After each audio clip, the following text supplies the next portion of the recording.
तो कैसे हो तुम लोग। स्वागत है तुम लोग का आज इस नए वीडियो में। तो जैसा कि पिछला वीडियो था मैं क्या बताया था कि हाँ कि कैसे अगस्त से लेकर जनवरी तक पढ़ाई करोगे तो प्रॉपर 90-95% आपके भी इजी वे में आ सकते हैं। ठीक है, तो आज के इस वीडियो में मैं तुम्हें बताऊंगा कि कैसे जो हिस्ट्री, ज्योग्राफी, पॉलिटिकल साइंस, ये जो 3 सब्जेक्ट है, कोर सब्जेक्ट आर्ट्स का, ह्यूमैनिटी जिसको बोल लो। ठीक है, अगर आप सीबीएसई बोर्ड के बच्चे हैं तो भी देख सकते हैं, बिहार बोर्ड के हैं तो उनके लिए तो है ये वीडियो, क्योंकि मैं इस वीडियो में सिर्फ मेरा मकसद इस चैनल पर यही है कि हिंदी मीडियम के मतलब बिहार बोर्ड के जितने भी छात्र हैं उन्हें लगता है कि इंग्लिश मीडियम का कंटेंट यूट्यूब पर नहीं मिलता है, तो नहीं मिल रहा है, इसलिए हमने इस यूट्यूब चैनल को इसलिए स्टेबलाइज किया है कि ताकि मैं यहाँ पे इंग्लिश मीडियम में आर्ट्स का जो है कंटेंट यहाँ प्रोवाइड आपको कर सकूँ। तो मैं इस वीडियो में जनरली बात करूँगा यही 3 सब्जेक्ट के बारे में, और मैं आपको दिखाऊँगा कि कौन कौन सी वो बुक आपको पढ़ना है और कैसे पढ़ना है, कब। तो जैसा कि मेरे हाथ में आपको बुक दिखेगा, सबसे पहले ये है एनसीईआरटी पॉलिटिकल साइंस का world politics, contemporary world politics, book number 1। 2 book आती हैं पॉलिटिकल साइंस की क्लास 12 के लिए, और एक ये बुक है, देख सकते हैं आप, politics in India, science independence. ये 2 बुक तुम्हें चाहिए। ठीक है, और दोनों इंग्लिश मीडियम की बुक हैं। देखो इंग्लिश मीडियम, क्योंकि मीडियम तो इंग्लिश ही है, तो ये हो गया। फिर उसके बाद ज्योग्राफी की 2 बुक आती है, ये दोनों भी एनसीईआरटी तुम्हें लेनी है। ठीक, ज्योग्राफी का बुक, पहला बुक का नाम है इंडियन पीपुल एंड इकोनॉमी। ठीक, एक और बुक है फंडामेंटल ऑफ ह्यूमन ज्योग्राफी, जो क्लास 12 का ही है। 2 बुक ज्योग्राफी के हो गए।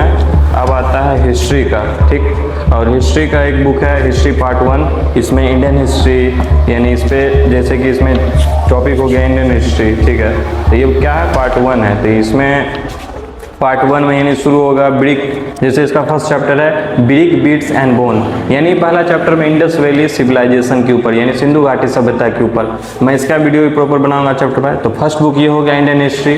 ठीक, यानी एंशिएंट समझ जाओ, एंशिएंट हिस्ट्री। ठीक, उसके बाद आता है मेडाइवल हिस्ट्री, जिसको themes in Indian history part 2 का बुक है। ठीक, ये भी एनसीईआरटी, सारे बुक आपको एनसीईआरटी खरीदने हैं। ठीक, तो ये फिर ये बुक हो गया, इसमें भी 4 चैप्टर हैं। ठीक, टोटल बुक में मतलब हिस्ट्री का 3 बुक, पॉलिटिकल साइंस का 2 बुक और 2 बुक ज्योग्राफी का, टोटल 7 बुक हो गया तुम लोग का। तो इसमें भी कितना चैप्टर है, ये तीनों हिस्ट्री का जो 3 बुक है, तीनों में 4-4 चैप्टर है, 4 चैप्टर इसमें। और तीसरा बुक हो गया तुम लोग का themes in Indian history part 3। ठीक है, तो इसमें themes in Indian history part 3, तो इसमें होगा कौन सा, मॉडर्न हिस्ट्री, जैसे कि कॉलोनियलिज्म एंड कंट्री साइड, यानी आफ्टर 1857, यानी 1857 के बाद जो हुई है चीज़ें, वो सभी चीज़ें, जैसे civil disobedience movement, non cooperation movement, Gandhi era, हर चीज़। ठीक है, तो मैं प्रॉपर नोट्स के साथ भी बताऊंगा। ठीक है, और बुक से भी पढ़ाऊंगा। जो मेरा मकसद ये नहीं है कि घिसी पीटी तरीके से जैसे लोग बता देते हैं कि हाँ पूरा पढ़ लो, क्योंकि उतना टाइम ना तुम लोग के पास है, ना तुम लोग के पास उतना पेशेंसली तुम पढ़ना चाहते हो। सिर्फ मैं उतना बताऊंगा जिससे तुमको इंपॉर्टेंट पढ़ ले, और जितना तुम नंबर टारगेट कर रहे हो उतना तुम लोग का नंबर इजी वे में आ जाए। तो बस यही सब बुक था। ठीक है, और यही बुक मेन बुक है, हिस्ट्री, ज्योग्राफी और पॉलिटिकल साइंस का टोटल 7 बुक, एनसीईआरटी का बुक है, और मैं इसका लिंक भी डाल दूंगा डिस्क्रिप्शन में अगर किसी को दिक्कत हो। ठीक है, तो ये बुक से अभी मैंने तीनों सब्जेक्ट का बुक दिखाया तुम लोगों को। ठीक है, बुक तो इसे सब लोग परचेस कर ही लिए होंगे। ठीक है, और इसके अलावा भी मेरे पास बुक हैं ओसवाल के, मैं खरीद रखा हूँ सैम्पल पेपर, जिसमें प्रीवियस ईयर क्वेश्चन भी है। ठीक है, वो सभी बुक भी हैं। ठीक है, पहले ये सब को कर लो। ठीक है, मैं बता दिया हूँ, और अगला वीडियो मैं तुम लोग को बताऊंगा कि यानी किस तरीके से इसको करना है। ठीक है, किस तरीके से करने का मतलब क्या है कि हाँ कि किस तरीके से कौन सा चैप्टर को कब करनी है, कब करना है, पूरे एक मतलब स्ट्रेटजी मैं तुम लोग के साथ अगले वीडियो में शेयर करूंगा। ठीक है, और इस वीडियो में तुमको एक लिखा हुआ भी मेरा मिल जाएगा। इस वीडियो में टाइम टेबल किस तरीके से, यानी एक दिन में पर सब्जेक्ट को कितना देना है, कितना नहीं देना है। ठीक है, और बेस्ट इफेक्टिव वे क्या होता है पढ़ने के लिए मैं बताता हूँ। जैसे एक टॉपिक पढ़ा तुमने, मान लो first chapter history, modern history का, सॉरी एंशिएंट हिस्ट्री पार्ट 1 अभी बुक तुम लोग देखा, इंडियन सिविलाइजेशन का, सॉरी इंडस वैली सिविलाइजेशन का।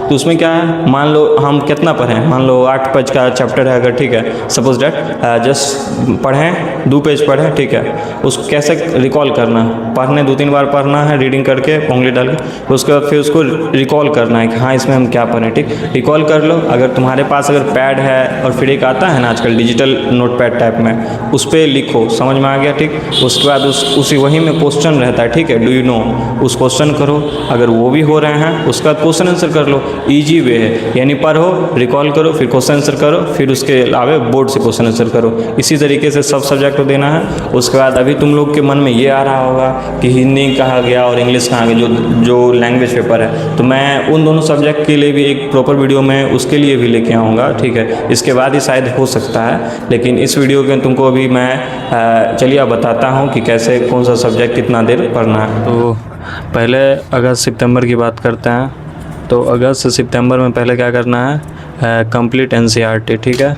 तो सबसे पहले क्या करना है, एनसीईआरटी को कंप्लीट करना है, ठीक है, यानी तीनों सब्जेक्ट के एनसीईआरटी कंप्लीट करना है। फिर उसके बाद सबके सारे शॉर्ट्स नोट्स बनाने हैं, ऑल चैप्टर, ठीक। उसके बाद ये तो हो गया अगस्त सितंबर में। और फिर अक्टूबर में आपको प्रीवियस ईयर क्वेश्चन करना है, ठीक है, यानी पिछले पुराने साल में यानी जो प्रश्न आया है उसको देखना है।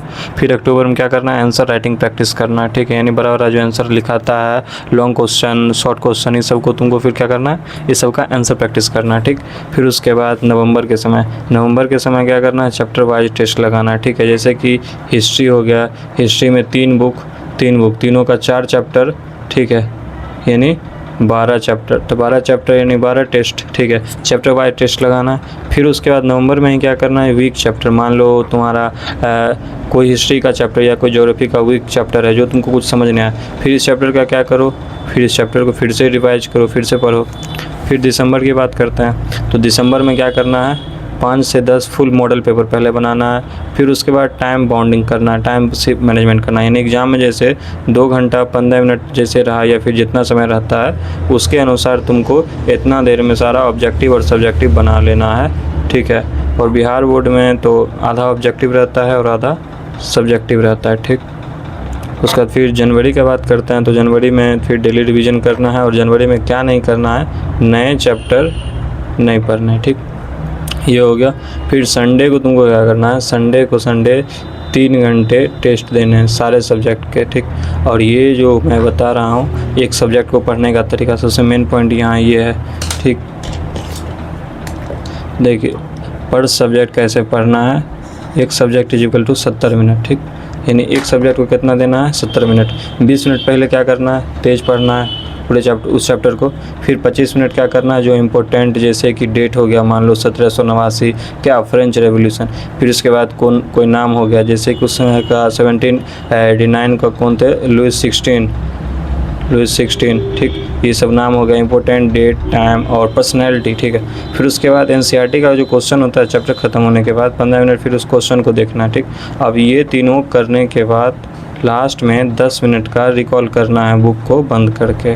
तो बस इसी तरीके से करोगे तो 95% तो आ ही जाना है। और बात रहा है इस कितना घंटे आपको लगने, तो रोज़ को आपको इन तीनों सब्जेक्ट को मिलाकर मिनिमम 5 आवर तो लगना ही है, क्योंकि जितना बड़ा लक्ष्य हम लोगों ने रखा है, तुम लोगों ने 95% प्लस या 90% प्लस, तो उसके लिए 5 आवर भी नहीं दे सकते तो फिर भूल जाओ, ये हलवा तो नहीं पक रहा है, चाहे मैगी जो ईजिली वे में हो सकता है। तो if you think you can do it, बस यही है और यही फॉलो करो। उसके बाद अगर कुछ और चाहिए, कुछ और दिक्कत हो तो मैं नेक्स्ट वीडियो में बता दूंगा, कमेंट कर देना, ठीक है। जय हिंद, जय भारत।